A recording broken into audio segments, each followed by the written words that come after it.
RMC, Apolline Matin, 8h50, face à Canteloup. Et c'est tous les jours l'info revisitée par Nicolas Canteloup. Tiens. Et Jean-Louis Borloo qui est encore avec nous. Jean-Louis Borloo, on est dans une vraie crise politique, hein. Oui, alors, Apolline de merde, en fait, on est à la veille d'une perestroïka.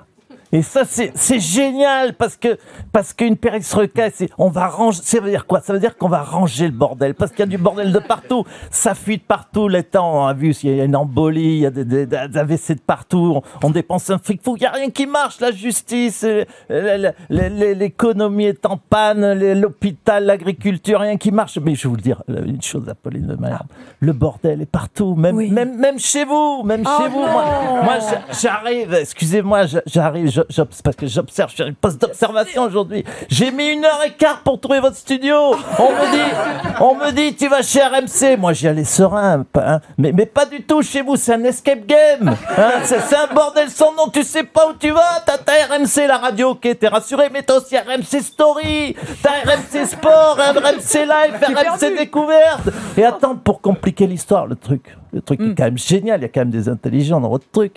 C'est qu'RMC, t'as la même adresse que BFM. Donc, du coup, t'es dans la même boutique. Et comme c'était trop simple, t'as BFM Télé, BFM Radio.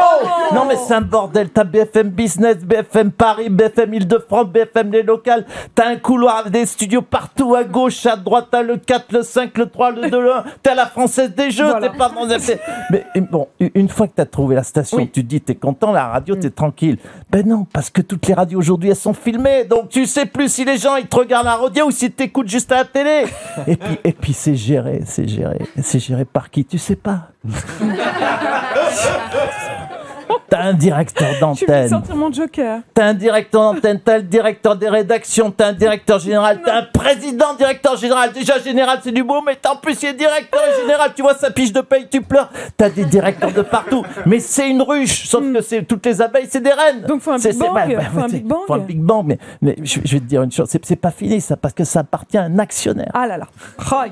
Dont le gars c'est pas le métier. Le gars il est marin.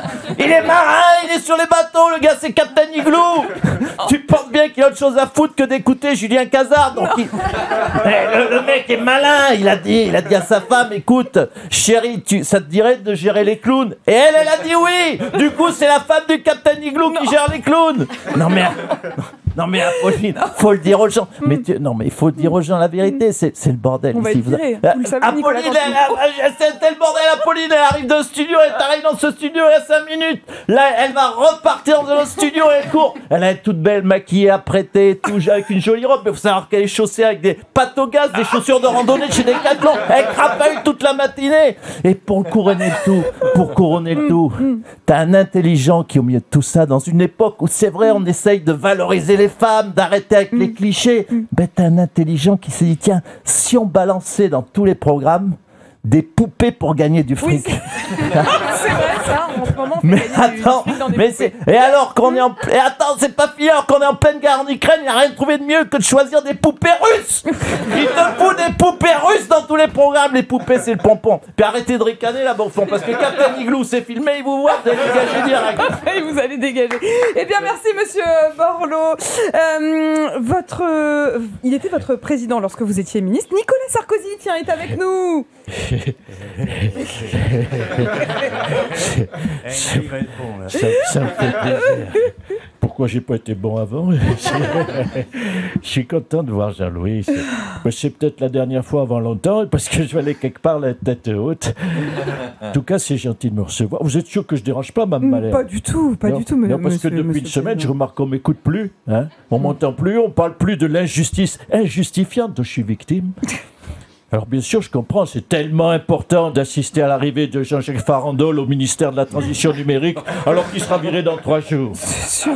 Alors justement, vous irez en prison à la prison de la Santé à partir du 21 octobre. Quelle indignité, Mme Pujadas. Je prends témoin à M. Texer, qui est dans le box des accusés à face de moi. Quelle ignominie, aller en prison alors que Gérald Darmanin, ministre de la Justice et des Prisons, est censé être mon ami. Et les juges qui m'envoient là-bas, après tout le temps qu'on a passé ensemble dans les tribunaux, Je pensais qu'il y avait un lien d'amitié qui s'était créé. Eh bien, rien du tout. Un mot sur la situation politique quand même, j'en profite, monsieur Sarkozy. Comment jugez-vous le nouveau gouvernement? Écoutez, ce gouvernement, je ne suis pas convaincu. Ah.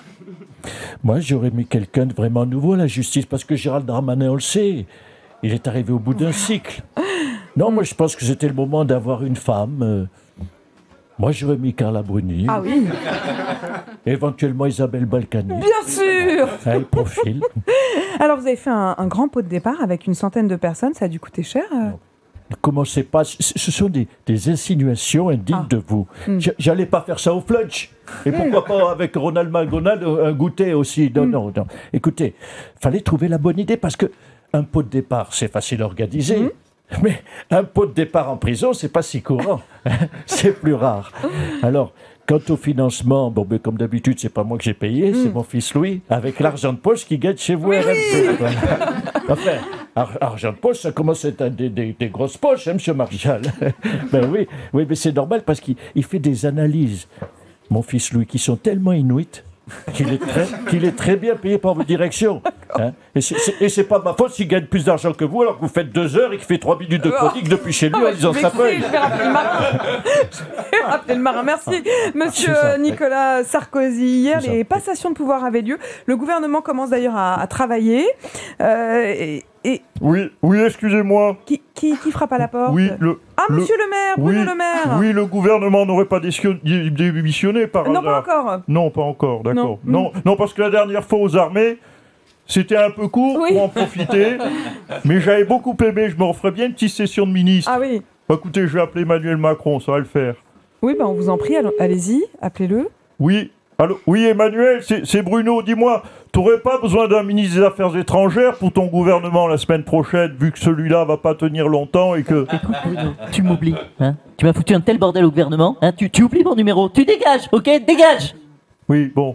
Alors il a dit qu'il allait réfléchir, mais c'est pas encore sûr, ne vous réjouissez pas trop vite. Ça n'a pas l'air gagné. Merci Nicolas. Face à Canteloup qu'on retrouve dès demain à 8h50 sur RMC. Merci à Jean-Louis Borloo d'être resté avec nous. Le temps est venu de reconnaître. Et que moi, François Hollande, je suis un tombeur, allons. Le temps est venu de reconnaître. Pourquoi c'est trop théâtral, chérie? Mais comme moi, Nicolas Sarkozy, alors j'ai toujours été innocent. Le temps est venu de reconnaître. Ben que moi, Zinedine, pardon, mais j'attends la place de Didier. Là. Que moi, Jean-Luc Mélenchon, tout le monde le sait. Moi, c'est la République, c'est moi. Et que moi, si vous voulez, ça fait quand même 8 ans que j'attends que les téléphones sonnent. Hein.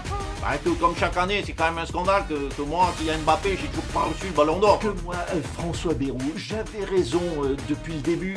Tout est de la faute que moi, Marine Le Pen, je suis plus doué pour l'élevage de chats que pour les débats du second tour. Que pour moi, Didier Deschamps, c'est bientôt fini, mais pour lui, ça y est, ça a déjà commencé. Hein. Le temps est venu de se retrouver dès le 29 septembre à 8h50 sur RMC.